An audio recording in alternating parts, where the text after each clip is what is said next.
Good evening. Welcome to the International English Language Teaching System conducted by Maulik English Academy. Today I am examiner. My name is Hafid Munshi.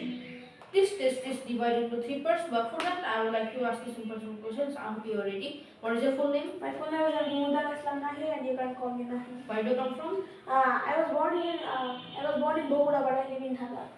Which subject do you like? I like science and English. Science because science is all about experiments, and I like experiments a lot, and I can speak English fluently, so I think that is why I like English. Which favorite color and food? My favorite color is green, and my favorite food is biryani. Okay, how do you pass your free time? In my free time, I do cycling. I do cycling a lot, and I have many kinds of hobbies, but cycling is my most favorite hobby. Okay, so that was the important questions. Now let's move to the main topic. Part 1 is about leisure. Do you have any hobbies or interests? Yeah, as I said before, I have many kinds of hobbies or interests, but I mostly like cycling. I cycle a lot in my free time, and when I get free time for like 1 to 2 hours, I took my cycle out and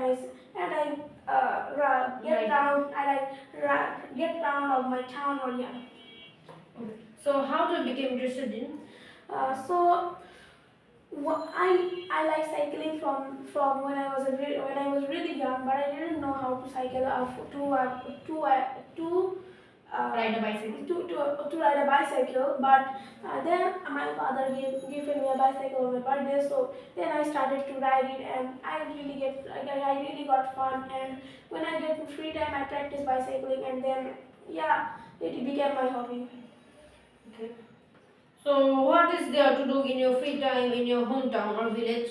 So in my hometown, there are many kinds of small forests and big fields. So when I get free time in my hometown, I explore those with my cousins, and I explore the small forest, or I run in the big field. It gives me a lot of pleasure, and yeah. How do you usually spend your holidays? In my holidays, I visit a lot of places in our city. Like I go to the zoo, or I go to the theater, and I also go to visit some parks in our area. And sometimes in the night, I go to a restaurant to eat. Okay. So is there anywhere you particularly like to visit? Yeah, I think I would particularly like to visit the Sundarban because I visited a lot of places, but I've never visited the Sundarban. I think I would like to visit it. I would like to visit it a lot because the Sundarban is the world's biggest mangrove forest, and I'm really excited to visit it. Okay, so that was the end of the part 1. Now let's move to the part 2. In this part, we'll have to talk about the topic for 1 to 2 minutes. You have 1 minute to think about the topic. You can also make some note if you want. So here is your paper, here is your paper, and here is your pen. So your time starts from now.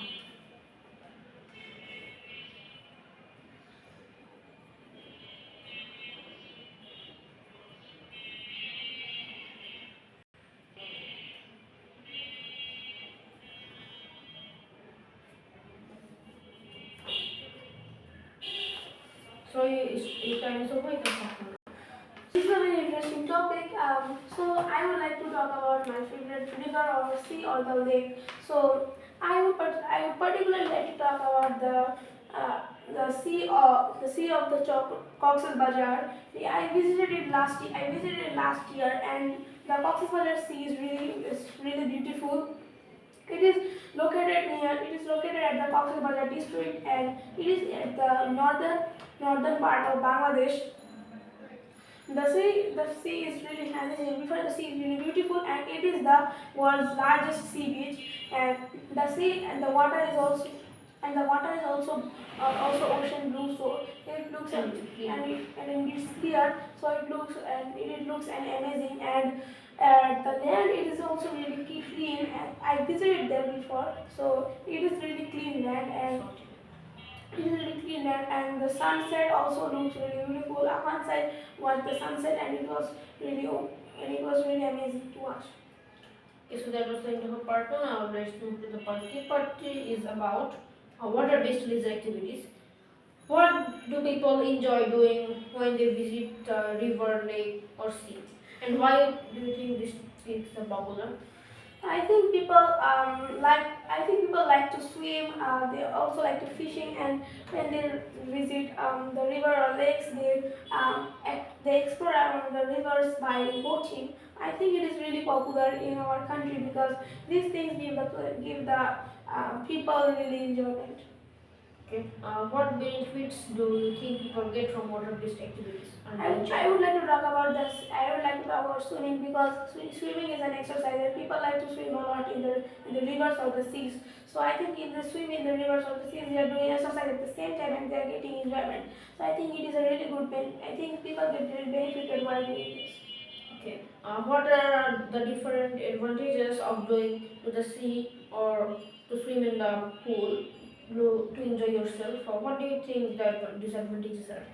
I think it depends on the person who can swim or who cannot swim because if a person can swim, yeah, I think he should go to the sea because in sea there are the sea is really large and there are many big waves. So a person who can swim would have a lot of fun while swimming there. But if a person cannot swim, he should go to the swimming pool because in the sea, as I said before, there are a lot of big waves and the sea is really large. So if he cannot swim, he can drown and it can happen. There could happen a really big accident. The person can handle the The waves. the person cannot handle the waves. But in a swimming pool, but in a swimming pool, the water is not that deep.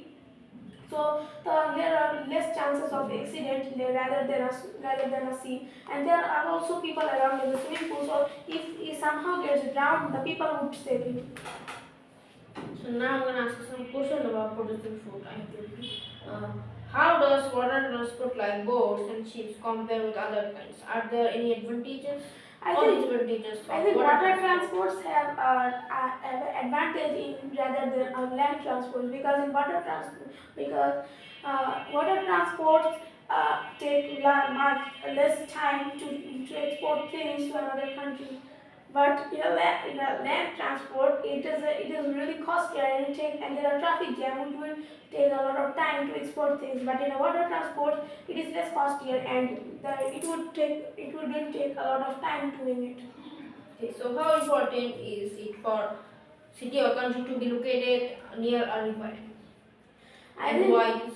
I think it is really important for a city or country to be located near a river because as we know, the biggest cities of the history were located near the river. So I think that is the reason which located near the river, and they were located because in a river it is really easy to transport things, as I said before. So if they are located, they could transport things. They could transport things really fast rather than in the middle of the country By the water transport. by the water transport because if a city is located near a river then it would be really important for the country to transport things to another country, but if a city is located in the middle of a country then it wouldn't be as much as important for a country as much as important for a country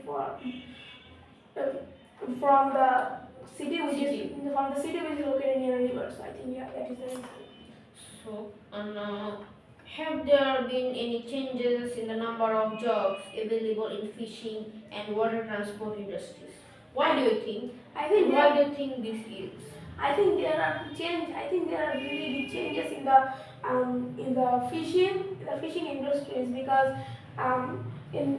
nowadays many fishermen are changing their profession to do another jobs because in fishing in fishing in fishing by the global warming the many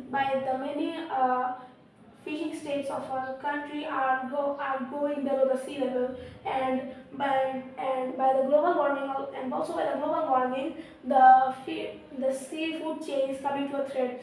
So because of that many fishes are dying. So I think that There are risks. and the many fishes are dying and their race is coming to an end. So I think that is why the fishing industries are coming to a threat. But in water transport industries, I think they are getting a positive side because in the past they would need a lot of time to export things from one country to another country or one city to another city. But in the present days, they don't take it doesn't take as much as time as as before. So I think that is a positive side for the water transport industry and also for the economy. and also for the economy of a country. So that was the end of our part 3 and also end of your speaking test. Thank you very much to spend your valuable time with us.